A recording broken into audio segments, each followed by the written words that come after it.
Hello, hello, hello. Dr. Doula here to offer you a lifeline and encourage you just a little bit today. Oh, there's a beautiful bird singing. Hey!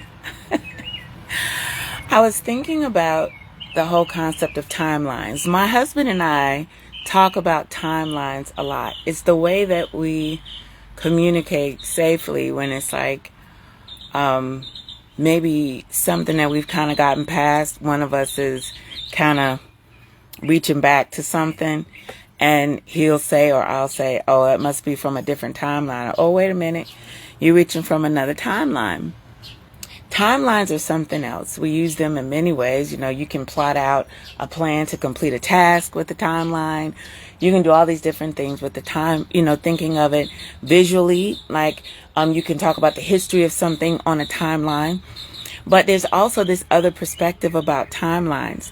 And the way that I look at it when I think about timelines, one of the things that I am a proponent of in the context that my husband and I talk about it is jumping timelines. And let me explain. So I'll use this example of this Netflix series called Geek Girl.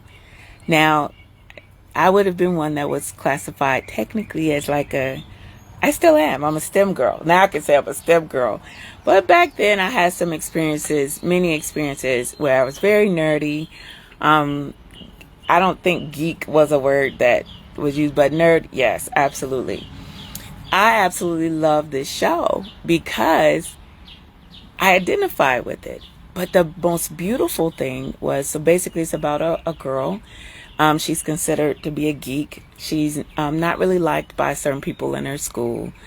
And she gets this opportunity to model. These are two different worlds. She's a high school girl, but she gets this. It's set in somewhere in England or wherever, London, I think. So she's this girl who doesn't have a very good experience in high school. And then she becomes this very sought after model. I love the show because what it showed was this whole dynamic of timelines. We tell our history and we tell our past based on everything that has happened to us. And then this happened in first grade. And when I was in 10th grade, my father left home to get bread, never came back. Those kind of stories. Not mine, but I'm just saying we have the stories of the things that happen and they become our life's timeline. Now, in truth, we all have it. We all have our memories. But we also have to acknowledge that what we see as a timeline might not be what someone else sees as that timeline.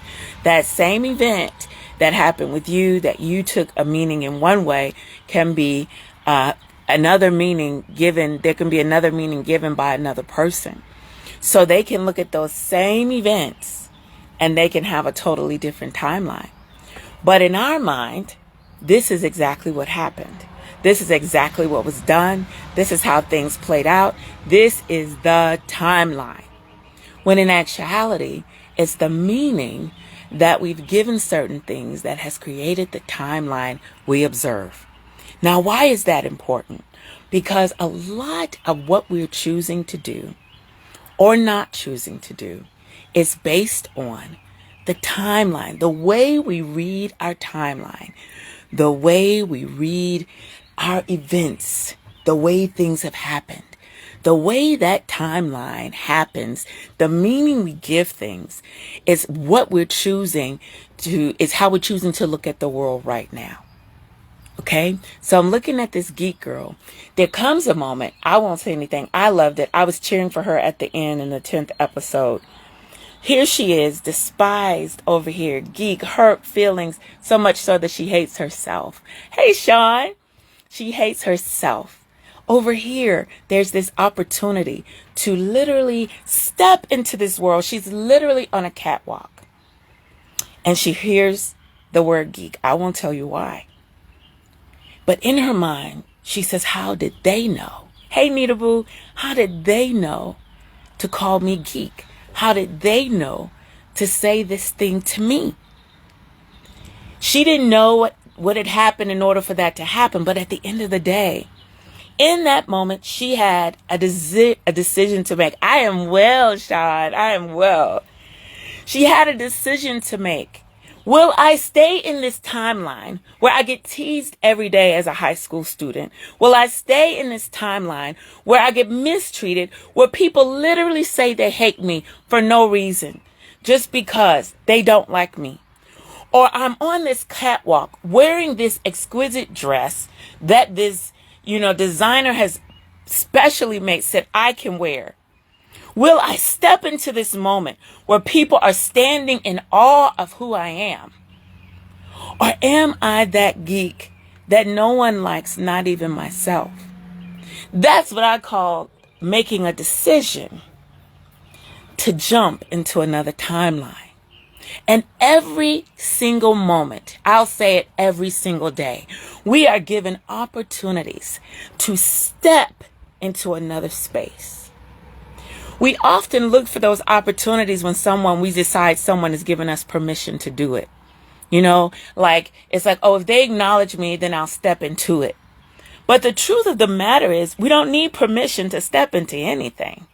We don't need permission to be anything. We step into the newness when we make a decision to step into it. We step into the newness when even our mind seems like it is betraying us. We step into the moment. We step into it. We decide, oh, butterfly, are you inside or outside? Hello, beautiful. We decide, thank you, I received that, to allow the metamorphosis that has already begun in us to come full circle. We decide to spread our wings and show people our true colors. We make a decision. We make a decision. I remember someone was saying there's a difference, etymology, if you look at the word, there's a difference between a choice and a decision. A choice is like either this or that. A decision, when you look at the etymology of the word, is die. It means to break off from one other thing. To cut is decide. It's to literally, there's an incision. Decide. Decision. Incision. Decision. It's to decide. When we make a decision that this is who I am, when we make a decision, this is who I will be. When we decide, I will step into it. And okay, so I'm not really into high school movies and stuff like that, but I watched this girl and I cheered and I said, Harriet, you can do it. Harriet, you can do it. She was standing in this place of her dreams. And how many times are we standing before the people we said we wanted to be before? We're standing with the opportunity that we prayed to get. But we haven't made a decision to step into that timeline.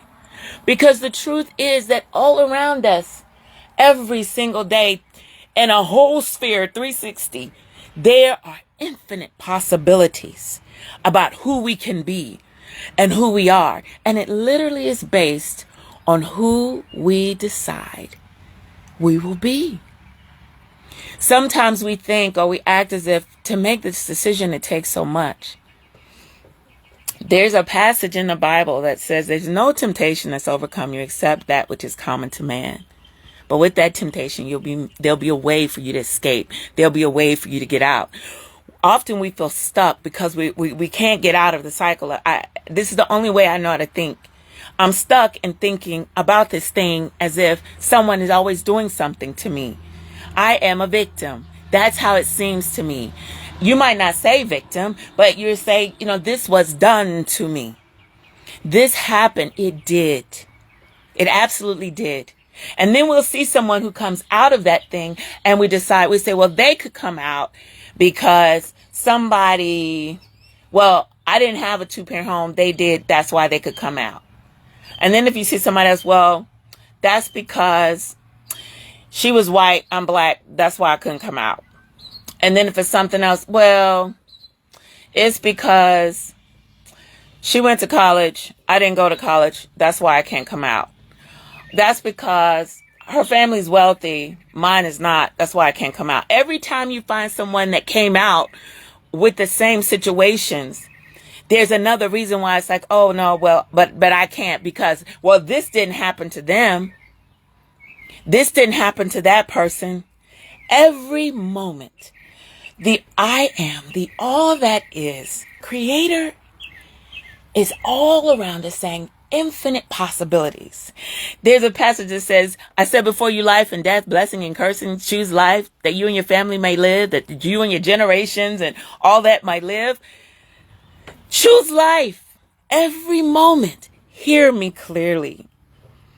We are given an opportunity to choose. And because we are so infinitely loved, because we are so infinitely cared for, because we are so infinitely abundant, just like we don't have to think, I didn't have to think about that breath that I just took. We are not left here totally abandoned.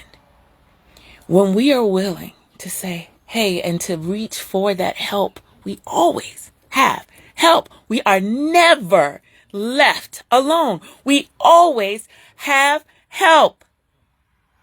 Always. There is always a decision that we can make for life. And you don't have to make them all at one time. We like to say, okay, everything, whatever these people, okay, this is it. I'm never anymore. How about, I remember when I was younger and people said one day at a time. I didn't get what it meant. I do now. But it's even more deep than one day at a time. Hey, cousin, it's one moment at a time. Just one decision at a time. Stop overwhelming yourself about how you'll make it to the end of the day. How about today? I'm looking to be led. I'm looking to be guided. I'm open to be guided by I am. How about today? I'll just watch my words. Today, I'm not going to focus on everything being perfect. Hey, Miss Riggs, I'm not going to focus on all of that. Today, I'm just going to focus on the decisions I make in this moment. Because guess what? As we make those decisions, we are choosing timelines. Now, I have to say this before I get off.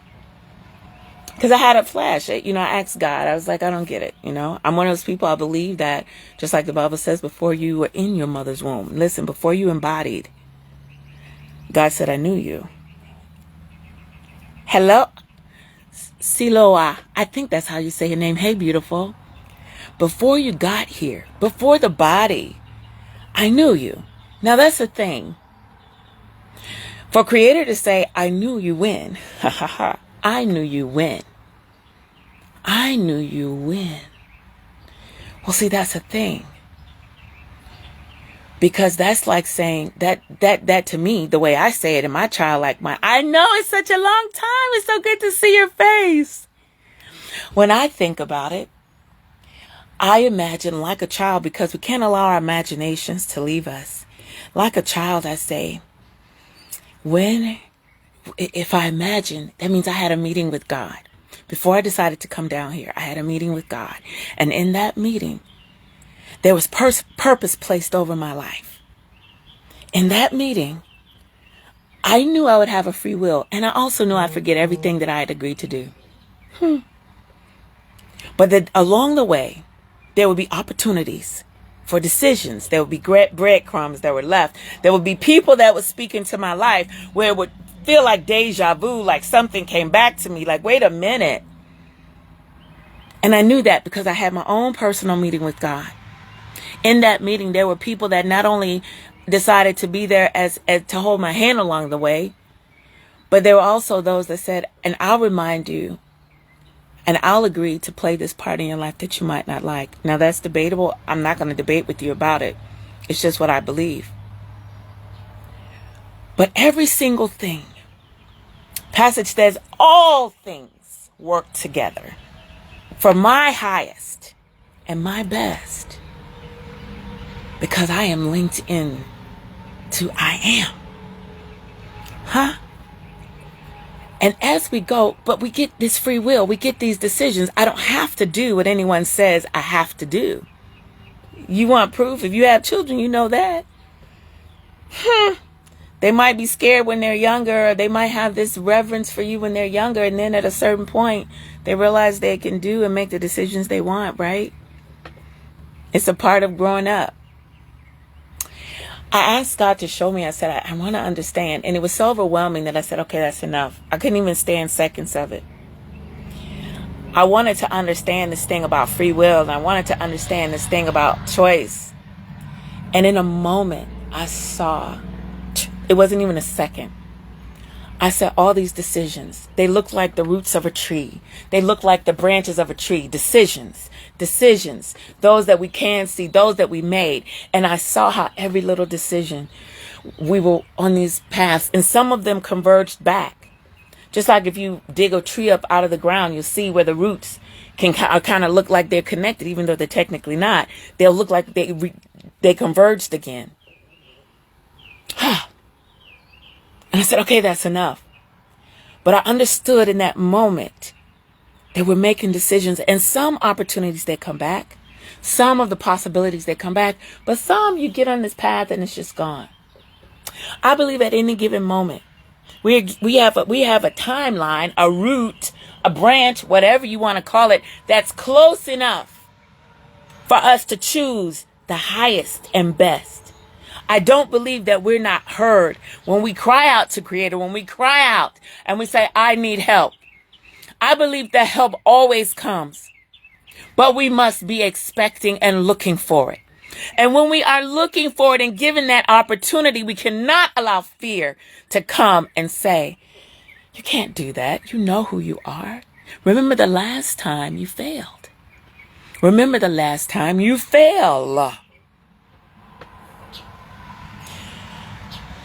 Leap again. Jump again. Decide again. Choose you. Choose life. Decide. Make a decision. Go with life. If for no other reason, let me tell you, I had this conversation with myself. I was like, when we were 25, remember what we were really believing, that God would do this thing, and God didn't do it. It didn't work out. And it was holding me back because it didn't work out. It just didn't. And it was crushing to me. And I remembered crying in my pillow.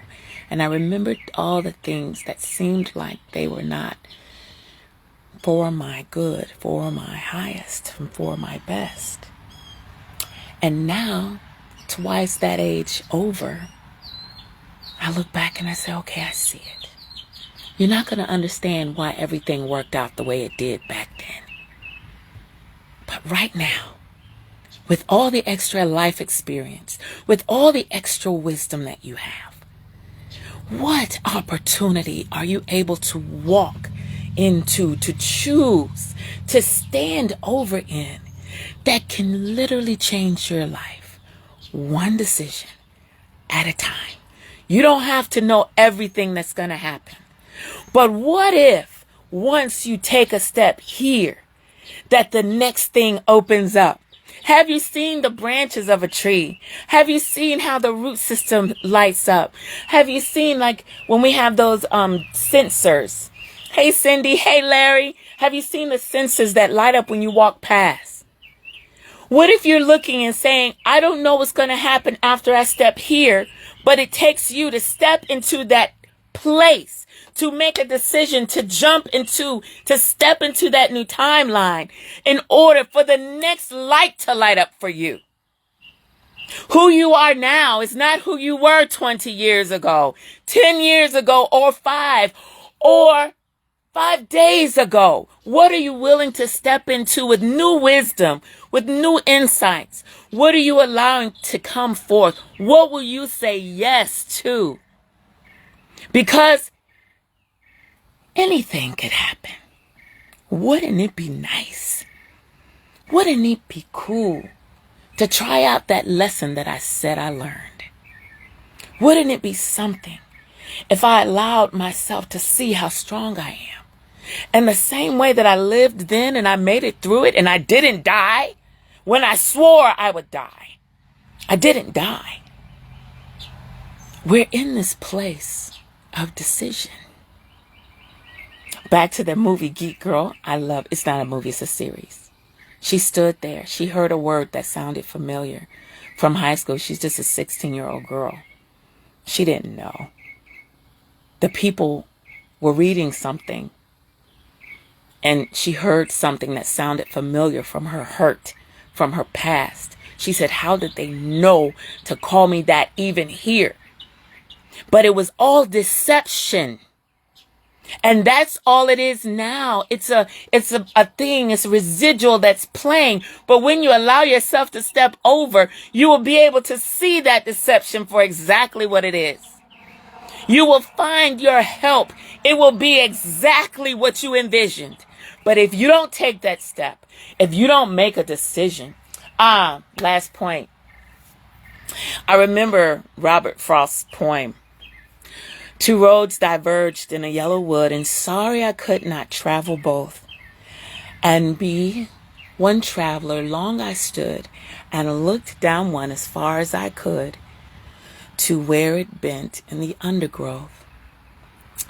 Let's see, I remember it because I sung it at Tuskegee as a song. Then stood the other just as fair. I don't remember it, but I remember the last verse. It says, I shall be telling this with a sigh.